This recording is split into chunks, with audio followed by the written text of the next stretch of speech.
No. What? The standard response is воистину воскресе. Alatos aneste. Воистину. Which means what? Which means verily, alithos, really.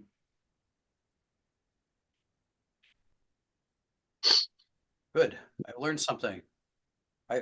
I want to learn more Russian, so speak more Russian so I can learn more. Okay, agreed. Как раз перед тем, как сейчас вы, Джоэль, подключились, мы с отцом Иринеем Пиковским, который здесь был, а потом ушел, говорили про то, что как раз в вашей интерпретации, согласно которой преображение – это resurrection appearance, сдвинутое в нарративе на более раннее время, описание преображения – это очень подходящий кусочек нарратива для пасхальной седмицы. Okay, Joe, I fulfilled your wish and spoke a bit Russian. Spasibo. Now what did you say? Could you follow this? Something about the resurrection appearance. Yeah. Yes, you just spoke that the transfiguration imagery that we're going to speak about today, if we follow your suggestion, the transfiguration is the resurrection appearance, but just moved earlier in the narrative. It's a very fitting topic for discussion during the week of resurrection, according to our Orthodox calendar. Yes. Yeah, it makes sense. As far as I remember, last time when we met, it was 2 weeks ago, we finished on some moment that you, Joel, wanted to clarify a bit more. Okay.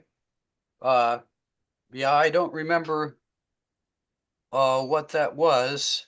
I mean, I do think it's interesting that in verse 4, yeah, you have Elijah, and I think we talked about this. Elijah and Moses appear talking with Jesus. And Mark doesn't tell us what they were talking about.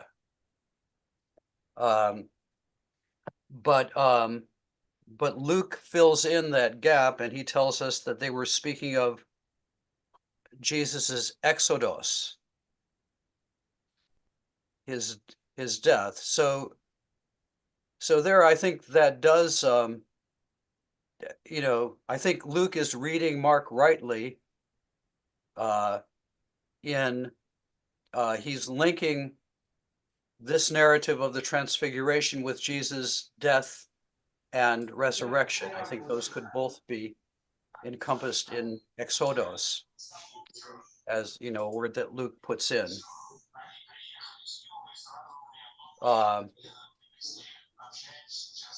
So yeah, I don't know what else I wanted to clarify, but I think that is an interesting connection that Luke makes. Okay, in your commentary, I met a point that you also spoke earlier about. Let me find it exactly. You spoke, yes.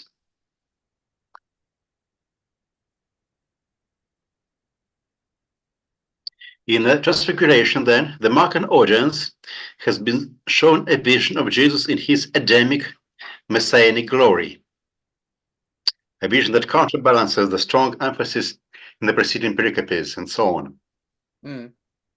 I see here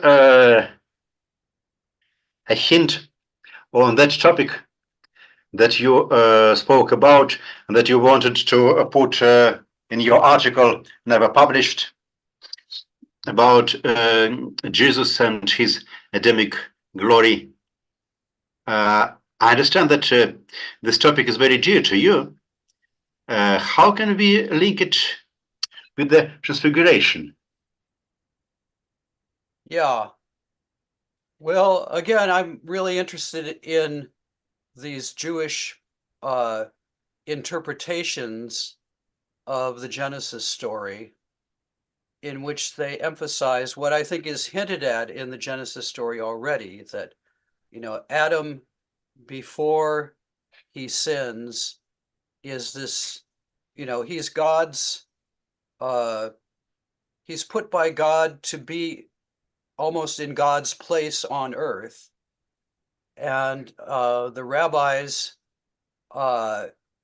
emphasize this by talking about his glory, talking about his gigantic size, talking about the radiance of his figure.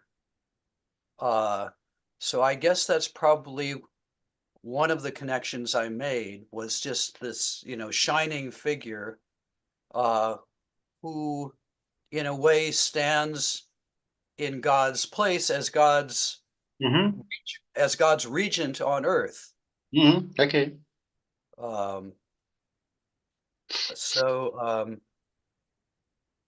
Yeah, I guess it's that partly that representative nature of who, Adam is supposed to be, the one who represents God's kingship on earth, and so a command like listen to him, though that comes most directly from Deuteronomy.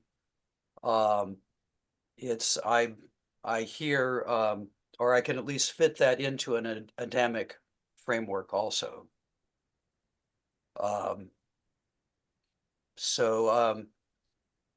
Yeah, and I guess, in my article on Son of Man as Son of Adam, I argue that Adam is not, he's not just a figure of the past, but also of the future. For the rabbis, he shows humanity what it will be in the new age. So I know I'm sort of bringing a lot in that isn't directly expressed in the text, but I think that's what I'm referring to here. Okay.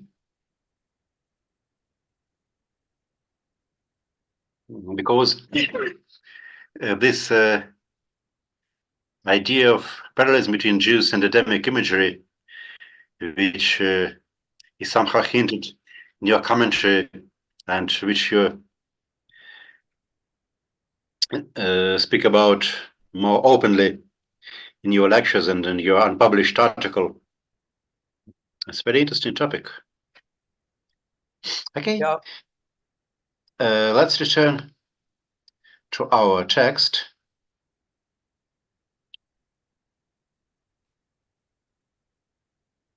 Also, I think in some traditions, the Garden of Eden is on a mountain. I think I can't remember exactly where you find this, and I think it does go back to this biblical. Isn't there some passage in Isaiah about you were on the mountain of God, in Isaiah or something?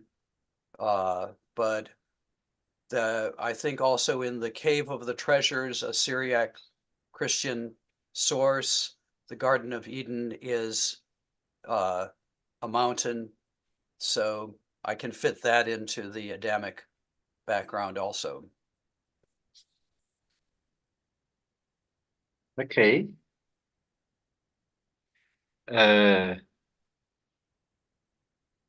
Some minor questions that were in my mind when I looked at the Transfiguration scene was that in verse 5, we hear that kai apokryphes, Petros legi to Jesu. Normally, apokryphes apokrynomai means to answer to some previous statement or question made explicitly or implicitly. Does the usage of apokryphes here mean something more than just Petros legi to Jesu? Or it implies something? I don't know. You know, it is. I would say it's an echo of biblical language by Ya'an Vayomer, right? He answered and said. You have that all over the place in the Tanakh. Yeah, And there's yeah, the standard Septuagint rendering of Vayan Vayomer, but normally both in the Hebrew text and its Septuagint rendering, this formula Vayan Vayomer, as well as apokryphes legi, or some other translation of this Vayan Vayomer occurs when the conversation has already started. uh-huh. Yeah, I mean, I think most directly here, he's responding to the vision that, you know, was present in verse 4. I don't know. I'd say it's maybe a vague echo of biblical language. I think it's also interesting, you know, to ask, well, so Mark tells you in verse 6 that what Peter says was stupid, right? Ugar ede ti apokrythe, ekphoboi gar egenonto. But if you didn't have that, I think you wouldn't necessarily think that it was such a bad thing to say. So I guess I would guess, I probably argue in my commentary that, you know, there's a pre-existent narrative, but it's Mark's introduction of verse 6 that has turned this into uh, a misunderstanding, what Peter says. Um, I mean, people also, they want to argue that when Peter, and I think it's a good question, when Peter calls Jesus Rabbi in verse 5, is that a misunderstanding? Is that, you know, title, which I think only occurs here in Mark, and then a different form, Rabboni, in the story of blind Bartimaeus. And there also, in chapter 10, there also a question arises whether what Bartimaeus says is inadequate. So, but I don't necessarily read Rabbi as a negative term. But it is striking that I'm As a pretty sure negative, I don't necessarily read it as a negative term in Mark. so there are some people that treat it as a negative term in this Yeah, context. yeah. Well, they want to connect it with, you know, Peter's misunderstanding. And in a similar way, when we get to Bartimaeus in 10:46 to 52, people want to say that Bartimaeus calls Jesus son of David, and they want to say that that is also an inadequate title for Jesus. But I don't agree with that reading of 10:46 to 52 either. But I'm just telling you what, you know, this does enter into the discussion. Okay, so this apokrytes, ugar adeiti apokryte, implies that the situation as such was to provoke some activity on behalf of the disciples, whether oral activity or some other activity, and they didn't know what to do or what to say, which of course makes this scene even closer to the resurrection appearance, as Right. is represented in Mark.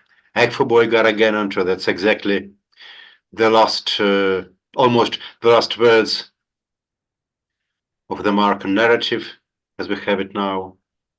But the other thing it connects with is in the Gethsemane scene, I think almost exactly the same terms are used for, Jesus goes away, he comes back and he finds them sleeping. And there also, you have, he didn't know what to answer. Yeah, here it's interesting in verse 6, he did not know what to answer, for they were afraid, right? So there's a mixture of the singular Peter, but Peter, as often, is a representative of the rest of the disciples. But let me find where that other instance is. Um,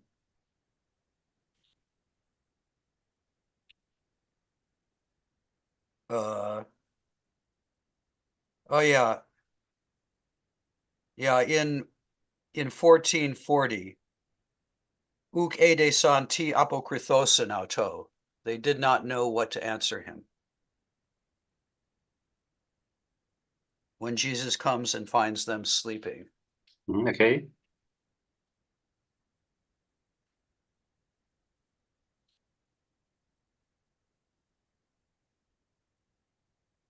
Mm-hmm.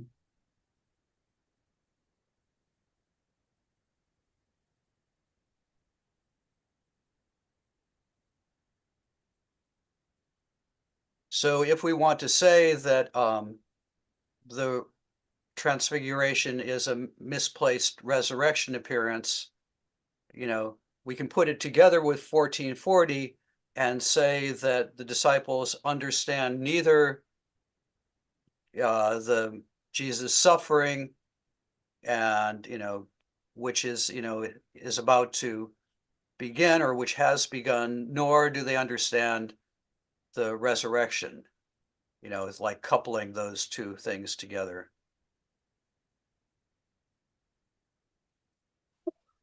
Yes, a very interesting connection. I never thought about this because in Mark 14, 26, the scene is also on the Mount of Olives, also set on the mountain. And also 3 disciples follow Jesus. Yeah, that's a very good point. Yes, and also Jesus has some connection with God in Transfiguration. God says that here is my beloved Son, and here also Jesus prays to God, Abba, Pater, and the very 3 disciples that are here do not understand anything. Yeah, there's a lot of parallels, huh? Sorry? There are many parallels. Yes, there are many parallels. So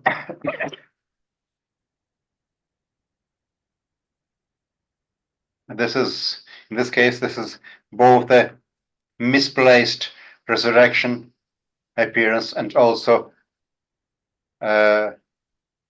duplicated or prefigured Mount of Olives. Yeah, I think so. And this is, I think, the genius of Mark especially is to bring together the glory and the suffering. And somehow I think Mark would say that the glory comes through the suffering.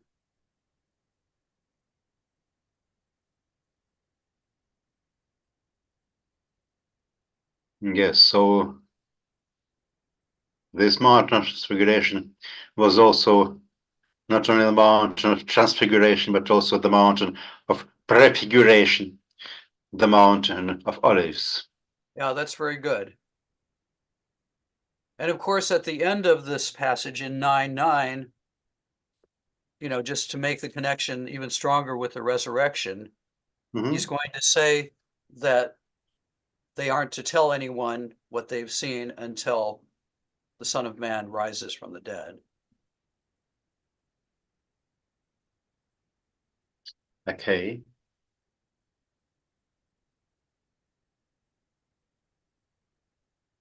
So in some ways, I think it's a premature revelation, or you can't really understand what is happening in the Transfiguration until you've finished the whole story, and are living in the light of the resurrection. That's what 9:9 points to. And for William Vreda, in his significant book, The Messianic Secret, 9:9 he thought was the key to Mark's whole messianic secret motif. That the real secret of who Jesus is cannot be revealed until the resurrection happens, and that the whole gospel points to the resurrection as some sort of epistemological turning point.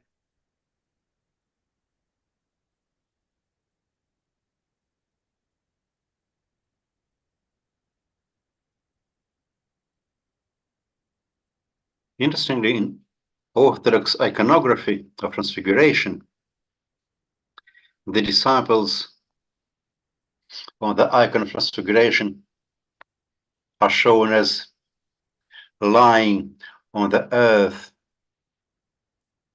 Wait a second.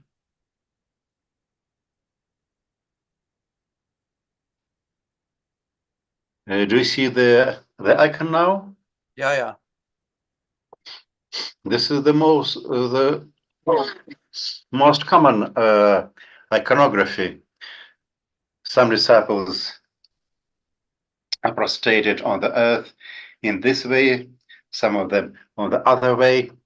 We do not have any a description about what were the disciples doing during the transfiguration, what were their gestures or their poses. But it seems that the standard Orthodox iconography may be somehow influenced by the iconography of Jews and disciples on the Mountain of Olives. That's just something that occurred to my mind. I do not know this. Probably we should ask people who are doing the art studies in the Byzantine and Orthodox iconography. Yeah, of course, in Mark, of course, it's Jesus who is prostrate on the ground, right? Yes, in but scene, yeah. the disciples on the Mount of Olives, they're sleeping. So they are also prostrate on the ground. Yeah. Well, and this also, your icon, I mean, it clearly shows resurrected Jesus there, right? In a transfiguration scene. So it's picking up on, a history of interpretation that I think is already implicit in Mark. Yes, from this point of view, the Orthodox iconography, which makes resurrection, transfiguration scene even closer to the resurrection scene probably makes more visible some points that are already present there in the Gospel of Mark or even in its prehistory. Yeah, it's a powerful icon. That's not the best of Orthodox icons on the transfiguration, but this is the standard iconography. Mhm.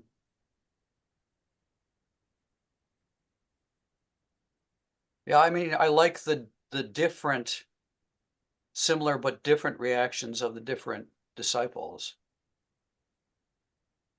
Yes. different poses. Okay. Often the traditional iconography accentuates something that were already there in the narrative, but that not so easy to grasp. Well, and also that, you had Moses holding a book, bowing towards Jesus, and Elijah pointing towards him. And people often say that Elijah and Moses in the Transfiguration, that represents the scriptures, the law and the prophets being Mhm. fulfilled in Jesus. And I think, there may be that element. Though again, Mark changes.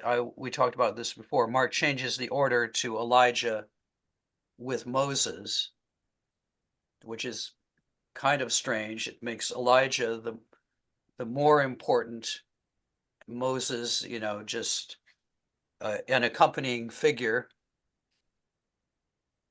And both Matthew and Luke change it back to the traditional order. Yeah, but in Markan context, probably the key to this change of order can be found in verse 11 and the discussion that follows, which stresses specifically the role of Elijah as Yeah. a forerunner of Jesus. Yeah, I think that's right. And as I said before, I think, for Mark, it's the eschatological uh, nature of this that's most important, and Elijah is more obviously an eschatological figure than Moses.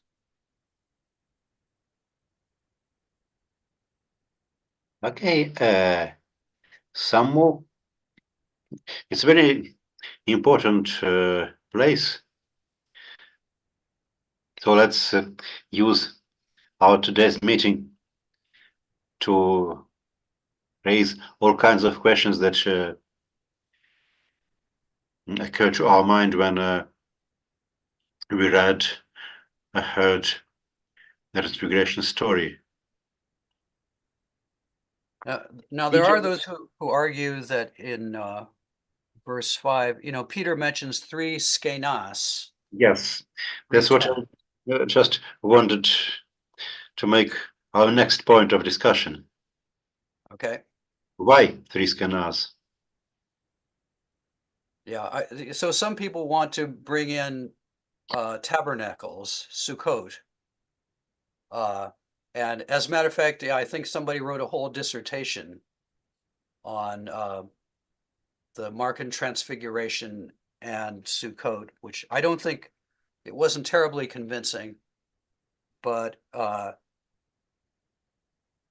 mean, maybe it's part of the background. And Sukkot was also, a holiday that was interpreted in eschatological terms, probably already in the, uh, in the first century BC and AD.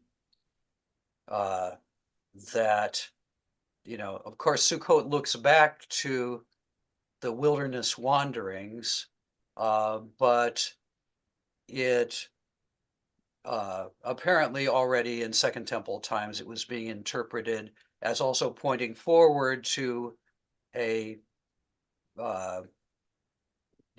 new relationship to God in intimacy like that of the wilderness wanderings. So it may have an eschatological dimension as well. So that's at least one possibility.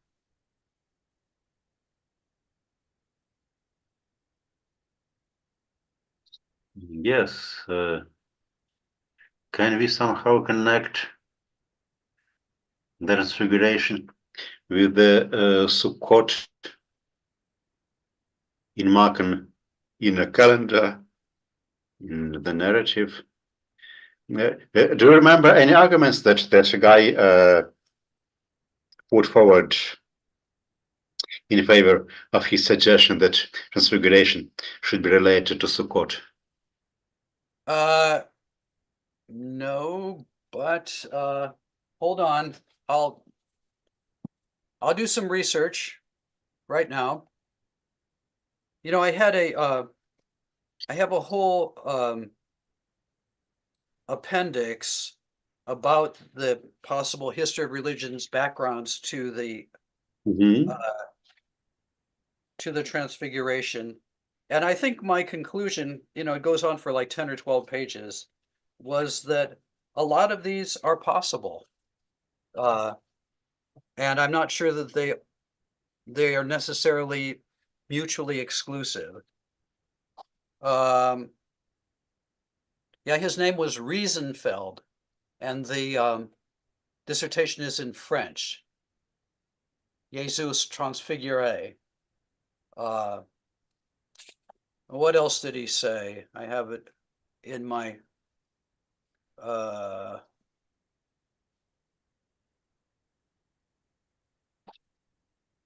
I'm just trying to find something that's convincing here.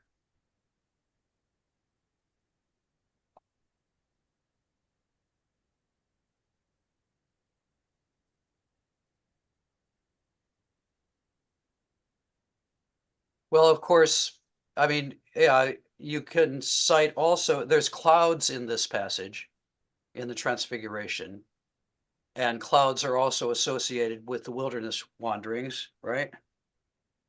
Okay. So that's something.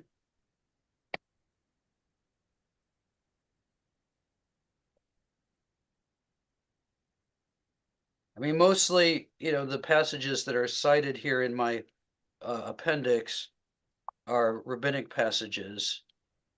Well, the focus on Jesus' clothing, this is kind of speculative, but the focus on Jesus' clothing, that also can connect with the wilderness wanderings because there aren't we told already in Deuteronomy that their clothes didn't grow old, and the rabbis pick up on that. Deuteronomy 8:4.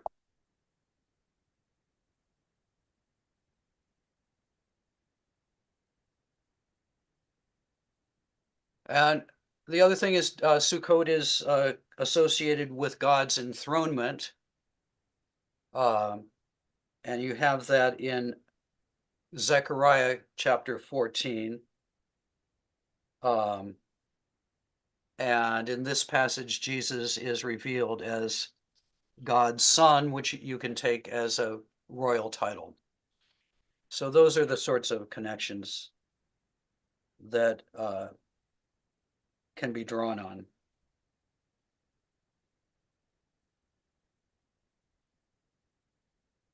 Okay, but if we see some Sukkot symbolism here, then much more logical for Peter and the disciples would have been to propose making some Sukkot not only for Jesus, Moses, and Elijah, but for themselves as well.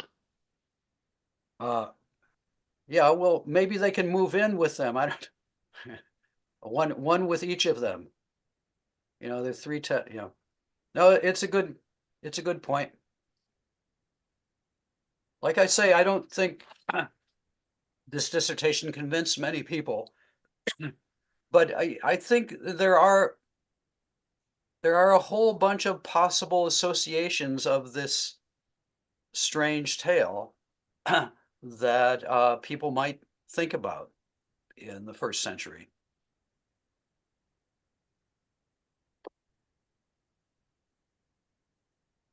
But I do think tents and clouds, um, well, that's at least something.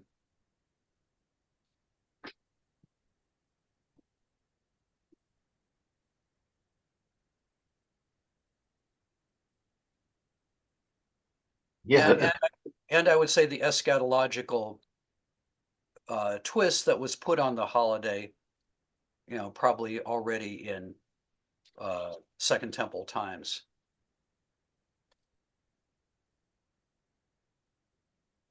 but at least this is an attempt to explain the appearance of the scanai here, because otherwise it's completely ununderstandable. Right. But you can certainly understand why Peter might say, it's good to be here, and, let's build tents and let's stay here. Um,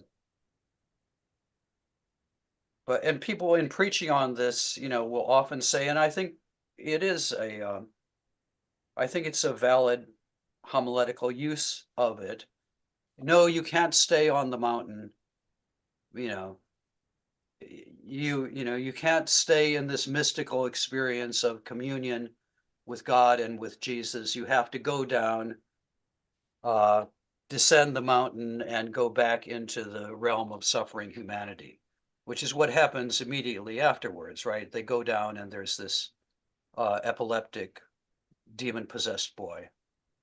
And so, Jesus is immediately thrown back into the realm of suffering and demons and conflict. So you can't stay there even though it feels nice to be there, even though it's Cologne estin hemas hode enai. But maybe that, and especially since Mark puts in verse 6, that's a misunderstanding. You can't stay up there in the glory of the resurrected one. Okay.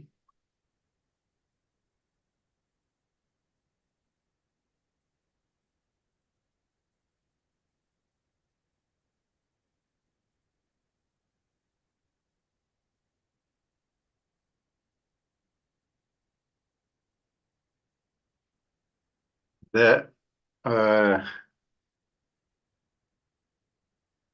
the cloud in Mark is described as nefele episkiazusa autois, which probably implies the cloud was dark.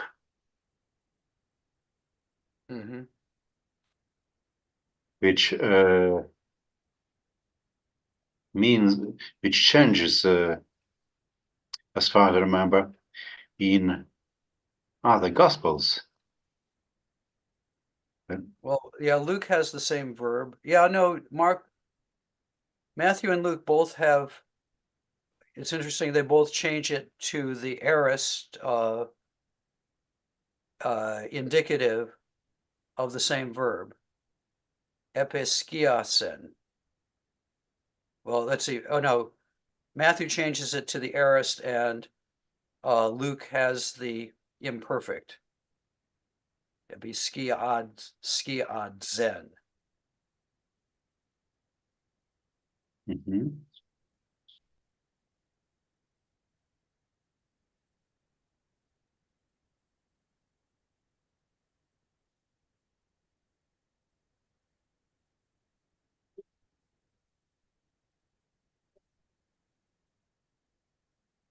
And it's like, you know, the cloud overshadows them, and then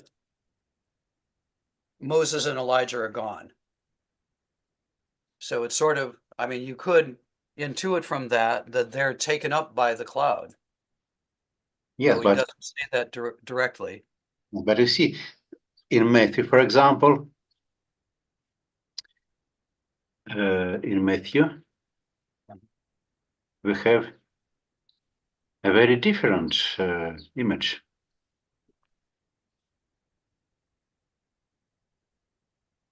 We have idu nefele hoteine episkies and autos. So it was not just a cloud, which is but by its nature dark. It's cloud of light, which at the same time brings shadow. It would have been a good question to Matthew. How can we imagine the cloud of a cloud of light, which at the same time brings shadow? But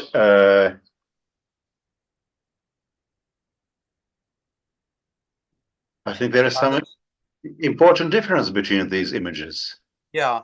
And I just noticed that in Matthew, in the next verse, you do have the disciples falling down on the ground, which you didn't have in Mark. So that's where that comes from. And I don't think that isn't reproduced in either Mark or in Luke. So that's something that Matthew has added.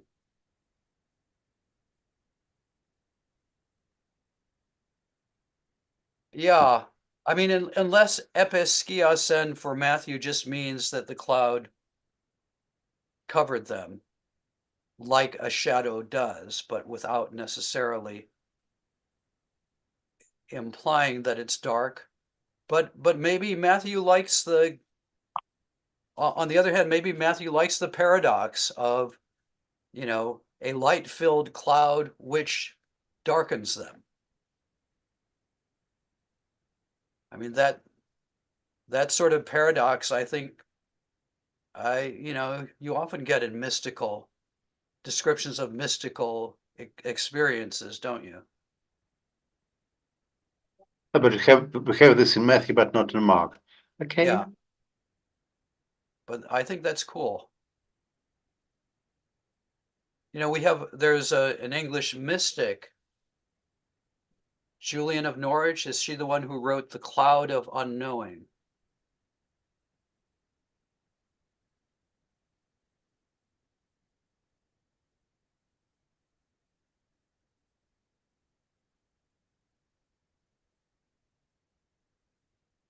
Okay. At least as for me, I just put in the questions all the moments that I thought about when I read the scene of transfiguration in Mark or elsewhere.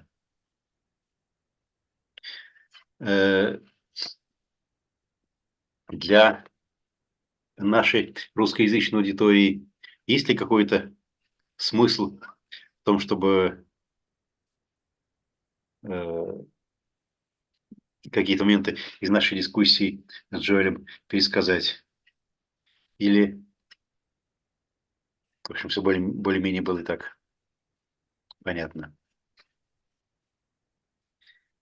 Есть ли еще какие-то моменты касательно сцены преображения, на которых кто бы то ни было из здесь сейчас с нами присутствующих хотел бы остановиться? Вот я вижу, что отец Ириней весьма любопытное сделал замечание. I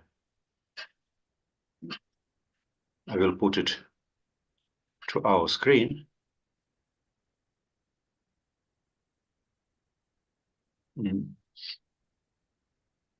Сейчас как это сделать? I can repeat by myself Okay. and maybe in two languages, in Russian and in English.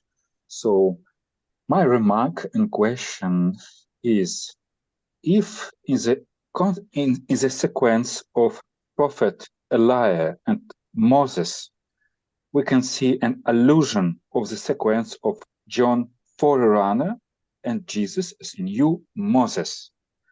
So, how it's possible to believe that Mark describes historical event, but not just a number of allusions to the Old Testament passages? Because 3 tabernacles, it could be recognized as an allusion to the Sukkot feast.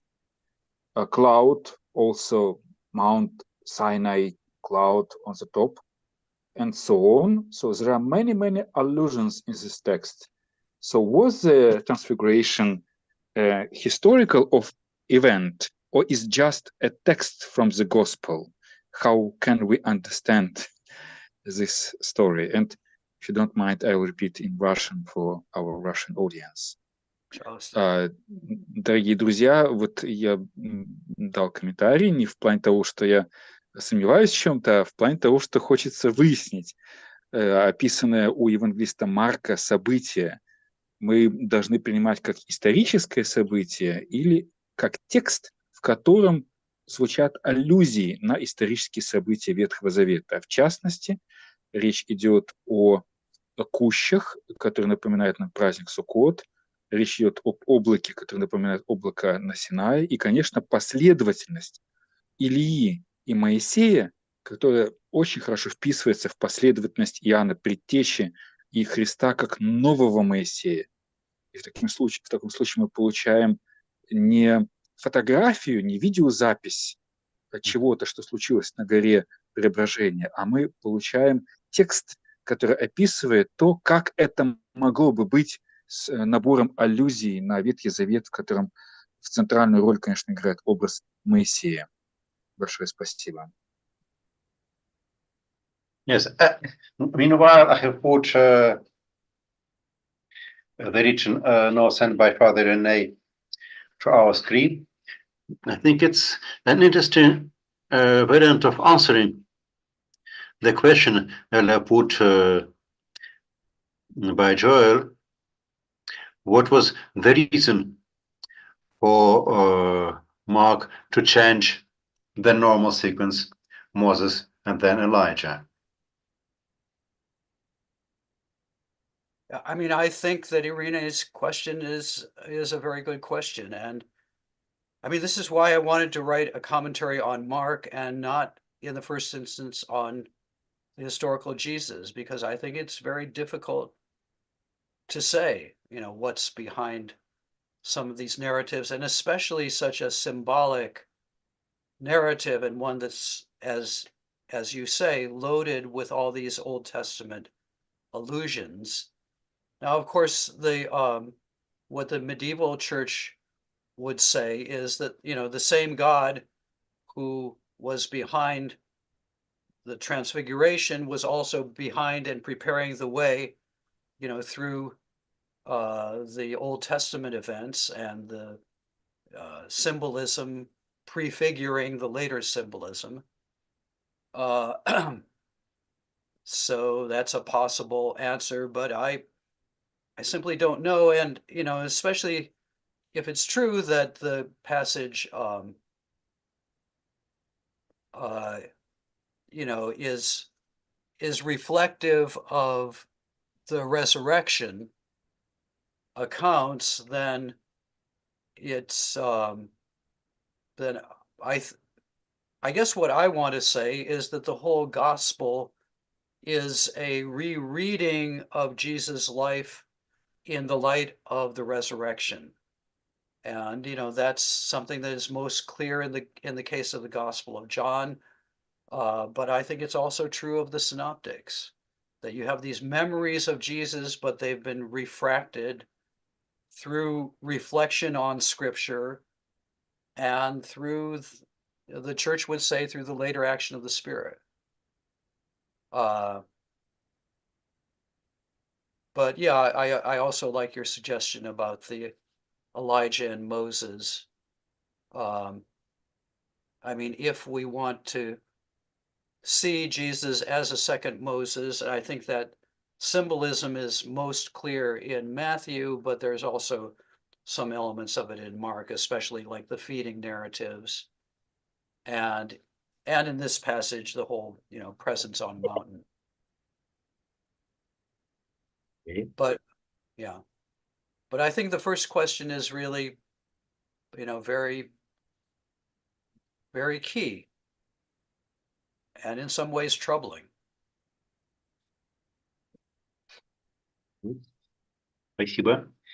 Есть еще какие-нибудь вопросы, замечания или предложения по экзегезе сцены преображения у Марка? Лариса, вы подняли руку. I like to point to a very small detail that the words in Mark 9:6 that the apostles ekphoboi gar egenonto are almost the same words that end the story of resurrection in the Gospel of Mark and the Gospel of Mark. Yes, these are the last words in the Gospel of Mark, Mark 16:8. Yes. And it unites the story of the transfiguration and the story of resurrection. Yeah, I think that's a key insight.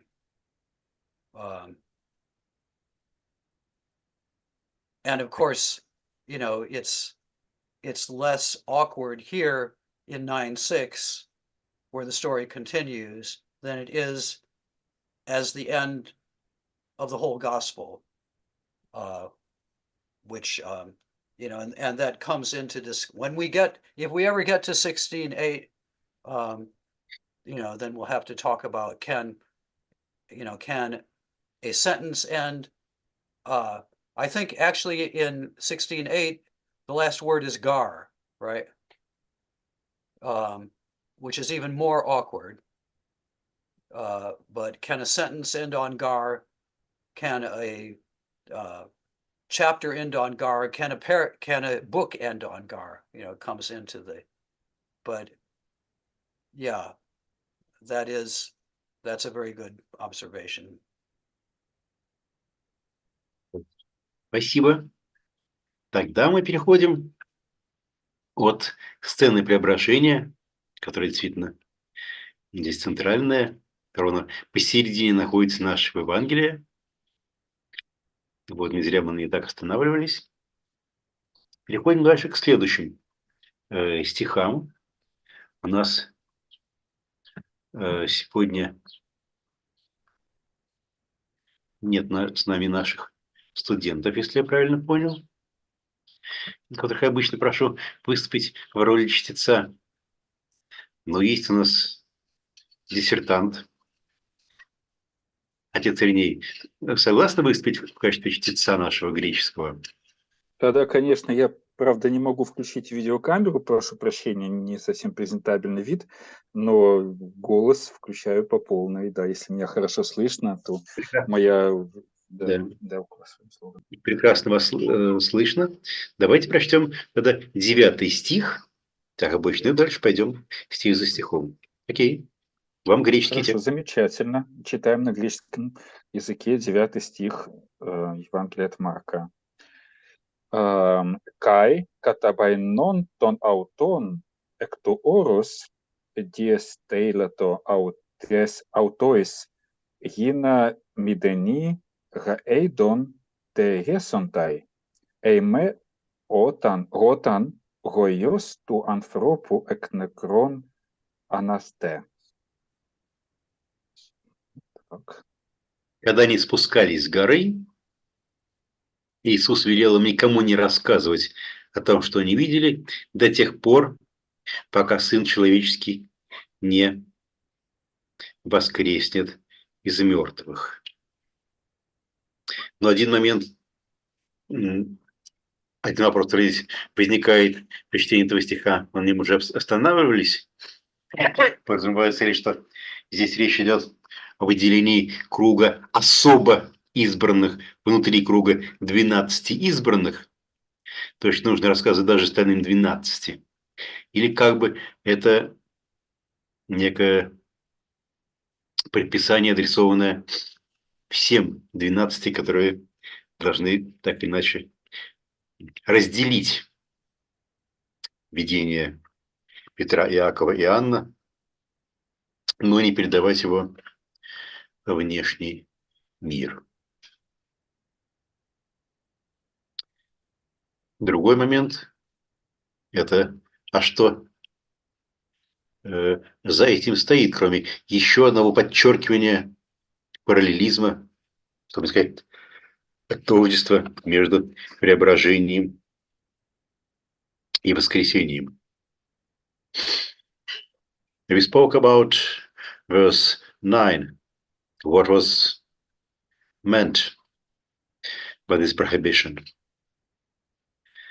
One more parallelism between transfiguration and resurrection, that they can be talked about and discussed and preached only together.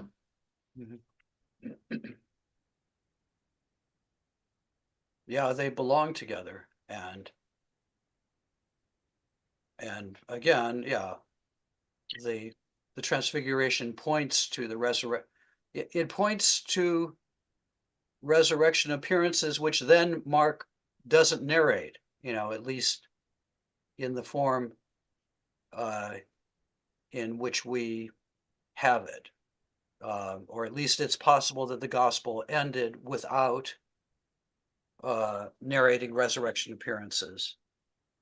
But maybe part of what Mark is saying here is, well, this is what a resurrection appearance looks like. This is how it functions. So maybe that helps explain how his gospel can end without narrating those appearances, that it points forward to them without trying to describe them. Okay, can we summarize what you just said in the following verse, that transfiguration is not just a resurrection appearance moved earlier in the narrative. Transfiguration is marks something with which Mark replaces resurrection appearances. He does not have resurrection appearances as such, but he has just one resurrection appearance proleptically moved early in the narrative. Yeah, I agree with that. You see, and some people want to make more radical assertions from the ending of the gospel, from the way we think the gospel may have ended, with just the women at the tomb running away, not saying anything to anyone. Like Mark is radically devaluing resurrection appearances vis-a-vis crucifixion. He wants to put more emphasis on crucifixion than on resurrection, and that may be true, but I don't think. But still, the resurrection is key to him, and it also may be that I say this in my commentary. I think it can be more powerful to allude to something without trying to describe it, especially when you're talking about such a transcendent event as a resurrection appearance.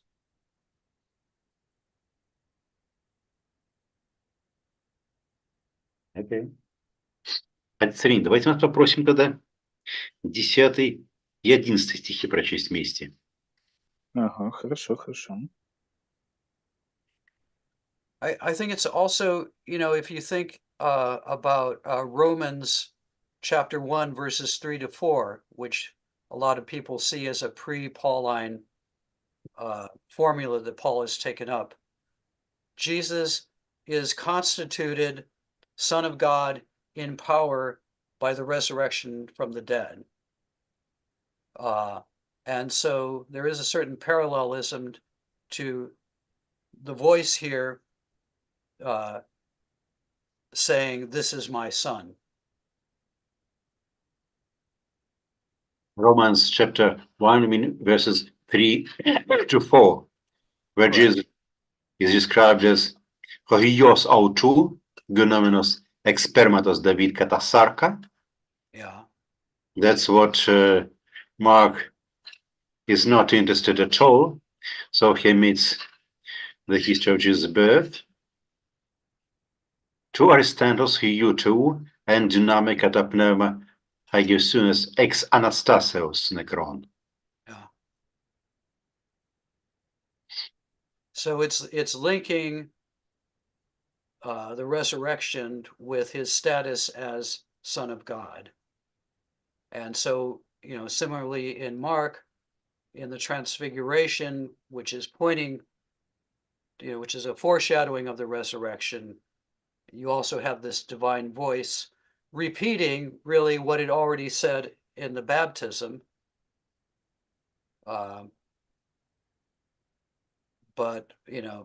But now I think more definitively pointing forward towards the resurrection.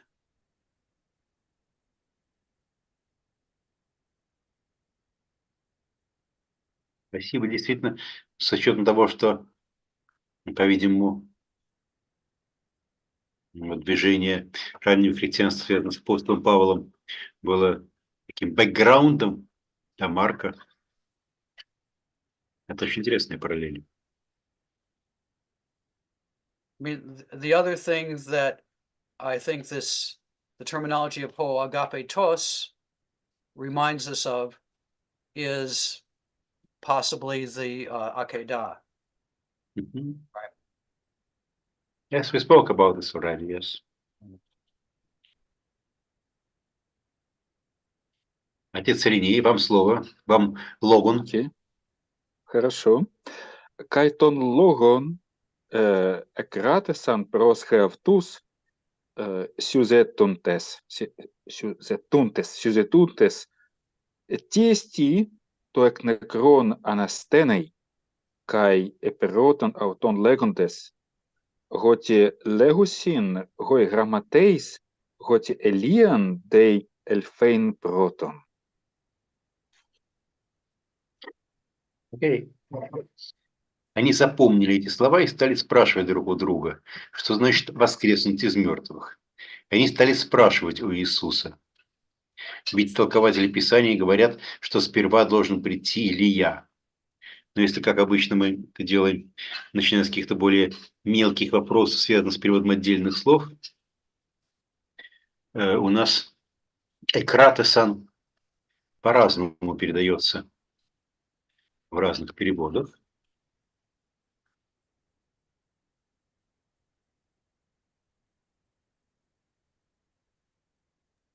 Ну, типа как удержали, да, вы имеете в виду? Кратау, как держать рукой, схватывать. Схватили эти слова. Это что они с этими словами сделали? Они их запомнили. They seized upon the statement. Они за него ухватились в мысли того, что это слово стало где-то в центре их дальнейшей дискуссии по пути, или его как-то запомнили, или что. What is exactly a criticism here? In different translations have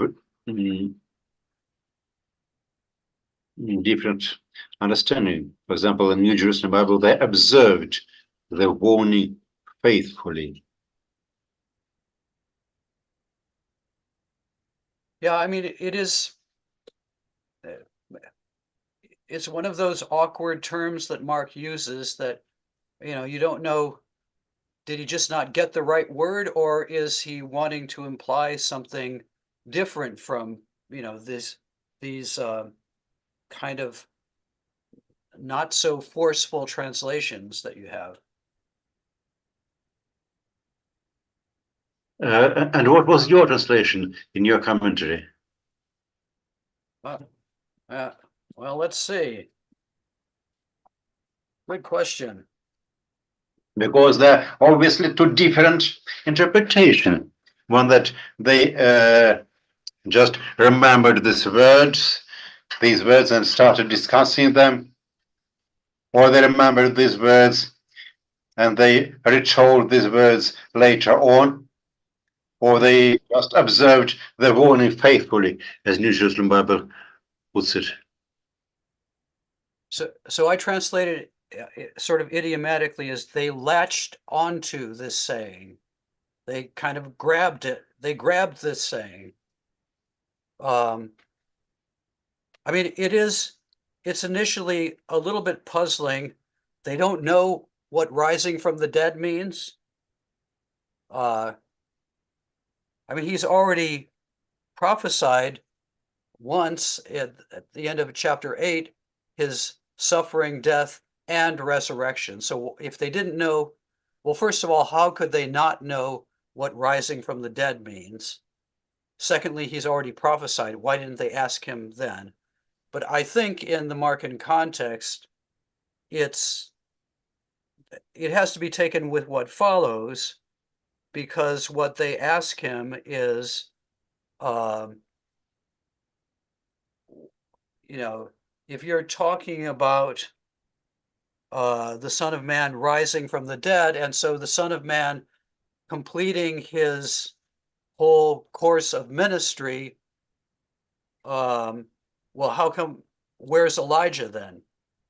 Because Elijah is supposed to come before the Messiah, at least that's the way it's usually interpreted, even though I think we don't have clear indications from Jewish sources, direct indications that the expectation that Elijah would come before the Messiah. We don't have attestations of that until rabbinic literature, clear attestations. But I think here, this is an indirect indication that that was an expectation, because, you know, they say, why do the scribes say that Elijah must come first?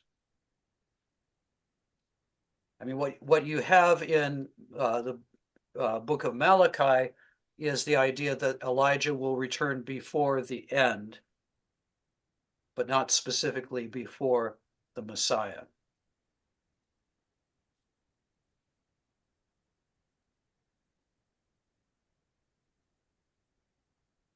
Yes, and the continuation of their question in verse 11 implies that they understood what was the meaning of to eknikron anastene, because they asked that according to the scribes, Elijah must come before what? Before the resurrection of the Son of Man? Yeah, I think so. And I think then that what Jesus does is he sort of reinterprets their question, and he says, so yes, Elijah is coming first. Elijah has already come first. And one of the ways in which he's a predecessor is that he goes before Jesus in the way of suffering and death. That is, you know, an allusion to John the Baptist for Mark's readers. So there's this parallelism, I think, throughout the gospel between first John the Baptist, then Jesus, then the disciples. First John the Baptist preaches and is handed over to suffering and death. then Jesus preaches and is handed over to suffering and death. And then the disciples will preach and will be handed over to suffering and death. So that's the way part of the way I'd interpret verse 11 and verse 12.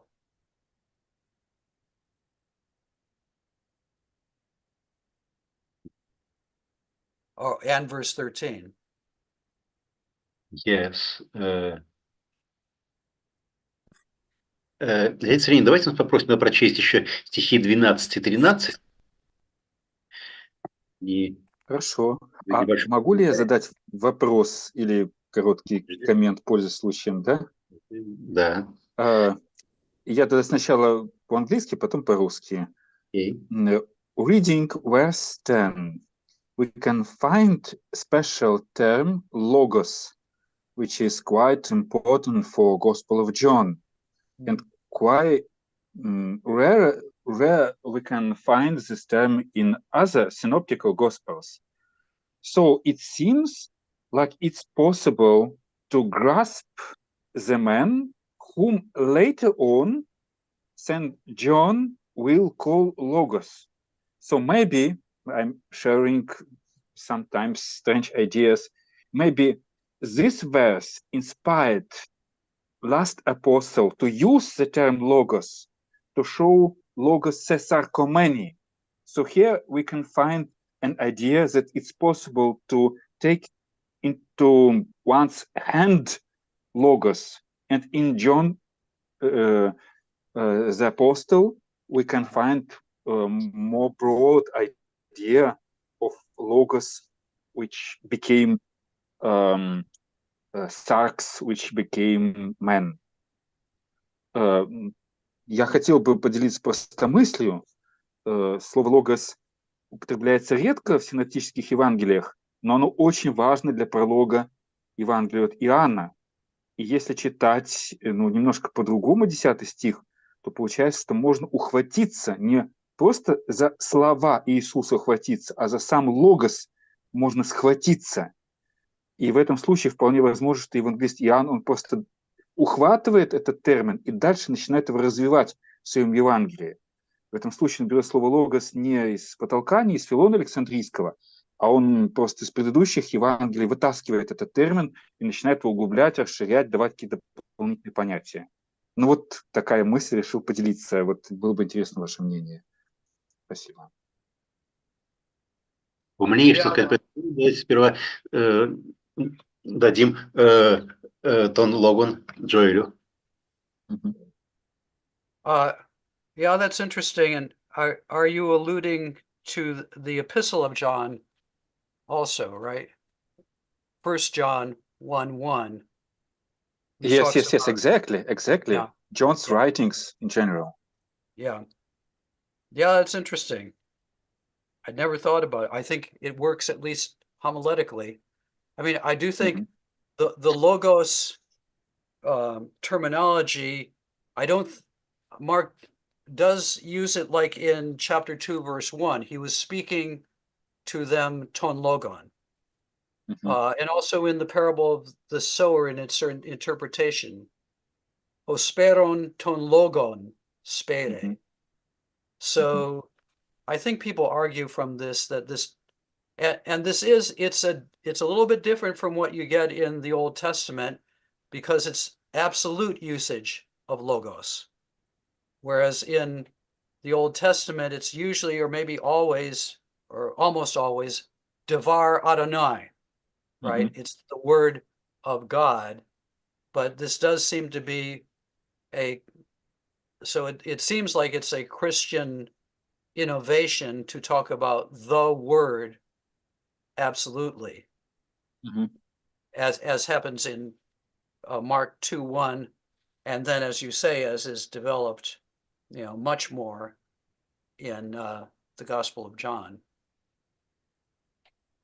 But that's an I mean, the word, I don't think I paid enough attention in my commentary, as far as I remember, to how strange this ekratesen is.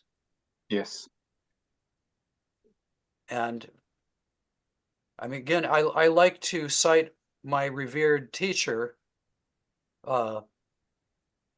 J. Lewis Martin, that I think maybe the most important step in exegesis is coming up with the questions and realizing the things that are strange that maybe you've never thought of before. And I think this would be an example, you know, what explains this use of ekratesen.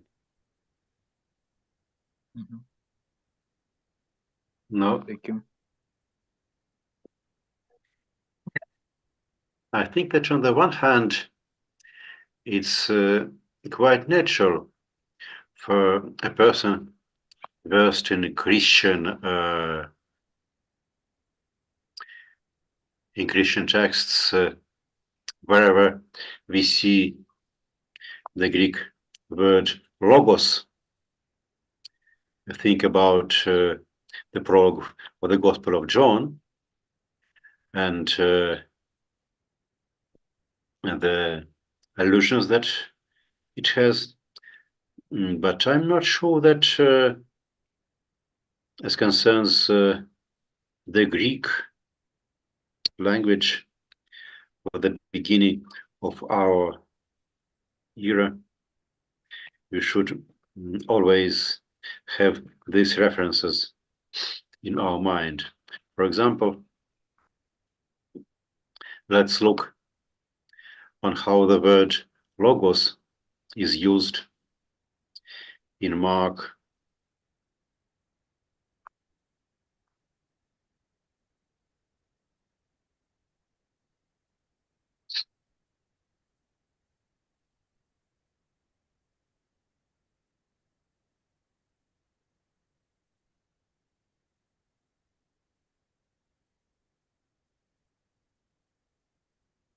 That's the man who was cured by Jesus.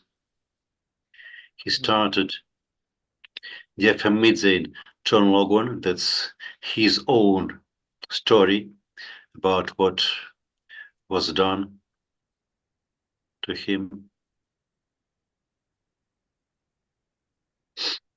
In Mark 2:2, Jesus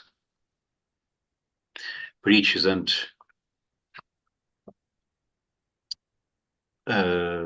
logos refers to the content of his preaching, to his sermon.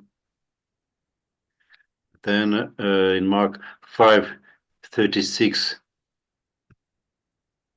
Iisus παρακούσας τον λόγον λαλούμενον, which has nothing to do with the proclamation of the gospel or any kind of preaching, but it's just information about the death of the daughter of the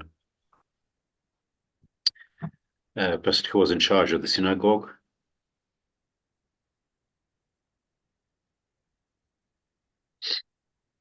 Then διατούτων των λόγων hypage.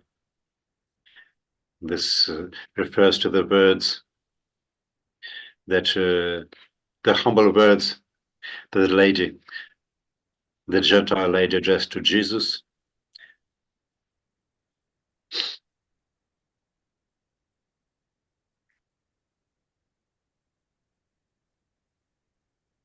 The young, the youth who was asking Jesus about what to do in Mark 10.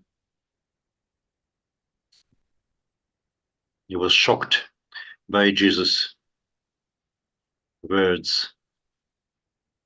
That's not, it has nothing to do with the Logos in John, but that's just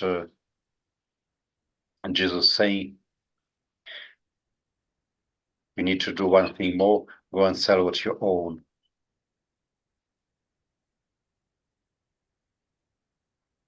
Yeah. Well, I mean, I think, but the Gospel of John it's building on, I would still say, you know, looking back to 2:1, Jesus is preaching the word, and that is, that's somehow connected with or to. So it's a summary of his preaching at that point. And so, Gospel of John is building on it, but it's building on something that I think was probably already there. And if you look at the next one, 4:14, Yes, exactly. Speron ton logon spere. So there, it's something more than just something he happens to be saying. It's like his essential message, right? But the other thing that I think this reminds me of, and kind of in line with what Irene was saying, is in Luke chapter 2, verse 51. Mary kept it, a different verb is used, but it could be a similar idea, right? She dietere panta taremata ente cardea autes.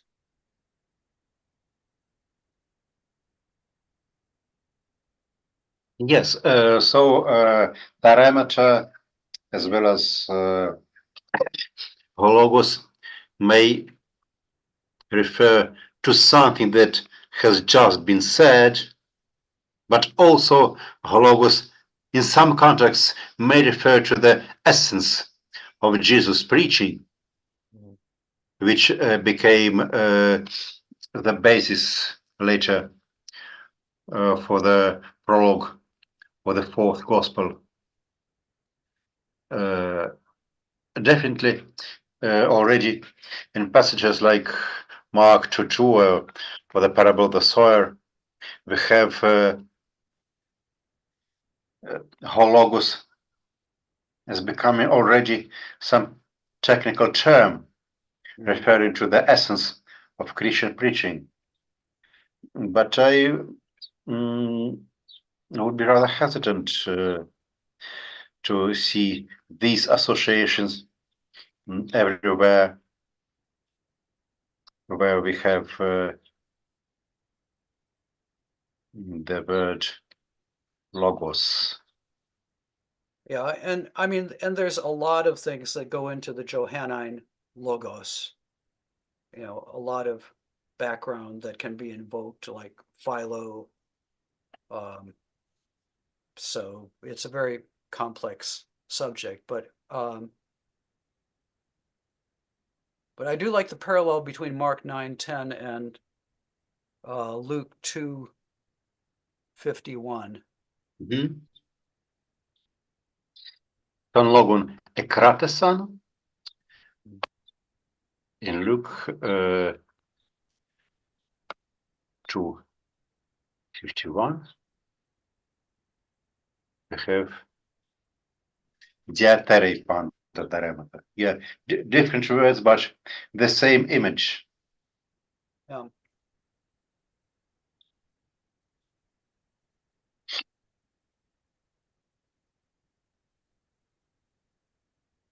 Okay. We approached the discussion about the meaning of this logos and the role of Elijah coming. There are a lot of important problems here. For example, even the syntax of the beginning of verse 12 is not clear to me. Is Jesus saying something about Elijah, or is he quoting popular belief and so on?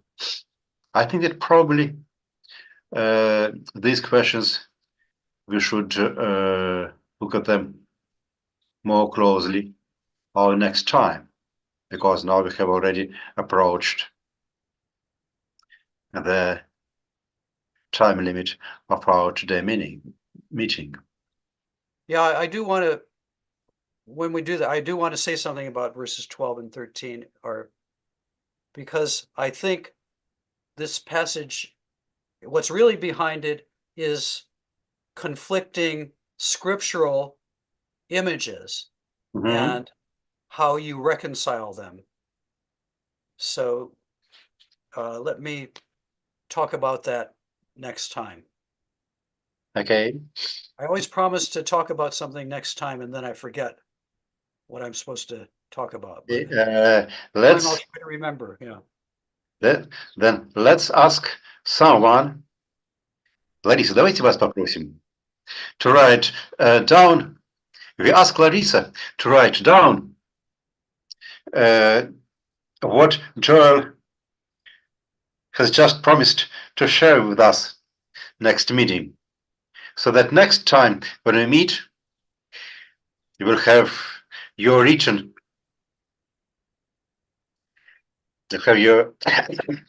promises with us, and we will remind you.